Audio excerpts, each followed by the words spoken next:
প্রিয় দর্শক, কেমন আছেন? আশা করছি ভালো আছেন। মাশরাফি বিন মর্তুজার একটা কথা নিয়ে আলাপ করতে চাই এবং তার প্রেক্ষিতে গণ অধিকার পরিষদের রাশেদ খান যে কথাটি বলেছেন তার প্রেক্ষিতেও কিছু কথা বলতে চাই।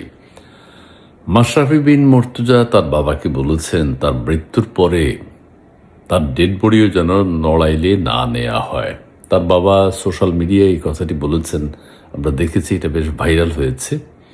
একজন মানুষের অন্তরের ক্ষোভ, দুঃখ মাশরাফি বিন মর্তুজা ব্যক্ত করেছেন।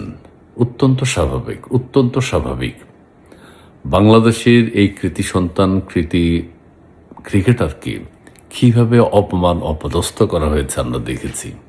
ঠিক আছে, তার বাড়ি ঘর জ্বালিয়ে দিয়ে সারা পৃথিবী থেকে তার অর্জনগুলো যেগুলো তিনি পেয়েছেন, অর্জন করেছেন, দেশের সম্মান বয়ে নিয়ে এনেছেন, সমস্ত কিছু জ্বালিয়ে পুড়িয়ে ছারখার করে দেওয়া হয়েছে।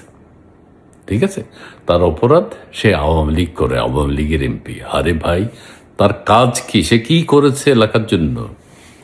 কাকে বিক্ষুব্ধ করেছে? এলাকার মানুষের জন্য কি কাজ করেছে সেটা তো দেখতে হবে।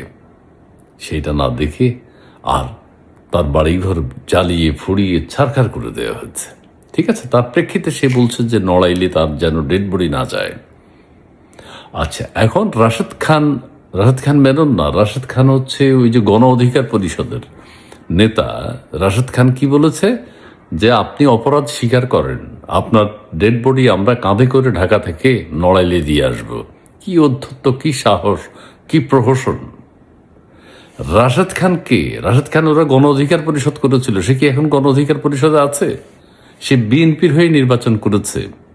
তার তো ক্ষমা চাইতে হবে এখন জাতির কাছে। গণ অধিকার পরিষদের যেসব সদস্যরা রয়েছে তাদের সাথে রাশেদ খান এবং নূর দুজন প্রতারণা করেছে, যে তারা তাদের গণ অধিকার পরিষদ করেছে, ওখানের সভাপতি সেক্রেটারি তারা হয়েছে, আরও সদস্যরা আছে, বিভিন্ন দায়িত্বে ছিল যারা। সেই গণ অধিকার পরিষদটা এখন কোথায়? তাদের বিন্দুমাত্র দুঃখ বা আফসোস নেই যে আমরা গণ অধিকার পরিষদ থেকে পদত্যাগ করেছি অথবা গণ অধিকার পরিষদ থেকে আমরা বিএনপিতে চলে গেছি। নূর এবং রাশেদ খান দুজনে বিএনপিতে চলে গেছে, গণ অধিকার পরিষদের প্রধান ব্যক্তি তারা। লজ্জা নেই, বিবেক নেই, প্রতারণা করেছ। 2018 সালে একবার প্রতারণা করেছ, আবার গণ অধিকার পরিষদের সাথে প্রতারণা করেছ, গণ অধিকার পরিষদের ছেলে মেয়েদের সাথে। লজ্জা লাগে না? না, মাশরাফি বিন মর্তুজাকে ক্ষমা চাইতে হবে, অপরাধ স্বীকার করতে হবে। ওয়াই? কেন ক্ষমা চাইবে, অপরাধ স্বীকার করবে? সবকিছু তো তোমরা শেষ করেই দিলা, সবকিছু তো ভাঙাচোরা হয়ে গেছে, তছনছ করা হয়েছে। কি জন্য ক্ষমা চাইবে? আওয়ামী লীগ করার জন্য সে ক্ষমা চাইতে হবে কেন? কি কারণ? ক্ষমা চাইবে কেন? ক্ষমা চাওয়ার তো প্রশ্নই উঠে না। তার অভিব্যক্তি সেই ব্যক্ত করেছে। তুমি রাশেদ খান, ক্ষমা চাইতে হবে, তুমি বলার কি অধিকার আছে তোমার? তুমি একজন প্রতারক। তুমি গণ অধিকার পরিষদ কইরা এখন বিএনপি থেকে নির্বাচন করলা। তোমার চরিত্র কি? তোমার দল কি? দল কোনটা? যাই হোক, এই কথাটা একটু শেয়ার করলাম। সে তার ক্ষোভ, দুঃখ, যন্ত্রণা অত্যন্ত স্বাভাবিক। একটা মানুষের সাথে আচরণ করে 5ই আগস্টের পর আমরা যা দেখেছি বাংলাদেশে, মানুষের সাথে মানুষ এই আচরণ করে। সাকিব আল হাসানকে মামলার আসামি করা হয়েছে, সে ছিল কানাডায়, খুনের মামলার আসামি। এত দূর থেকে সে গুলি করে খুন করেছে। মাশরাফি বিন কাকে খুন করেছে, কার বাড়ি ভাঙচুর করেছে, কার বাড়াবাতে ভাত দিয়েছে, দেয়নি। এগুলো হলো একটা দেশের মুক্তিযুদ্ধ, স্বাধীনতা, সার্বভৌমত্ব ধ্বংস করে দেওয়ার একটা চক্রান্ত শুরু করেছে ডক্টর ইউনূসের নেতৃত্বে।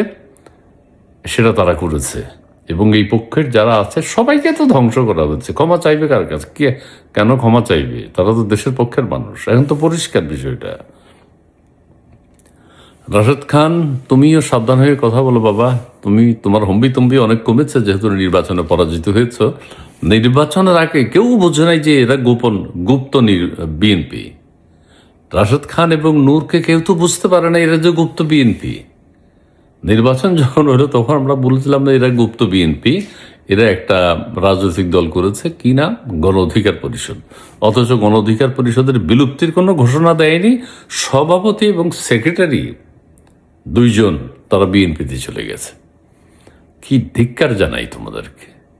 তোমাদের নীতি নৈতিকতারও তো কোনো ঠিক নেই, নীতি নেই, নৈতিকতা নেই, আরেকজনকে উপদেশ দিতে এসছো।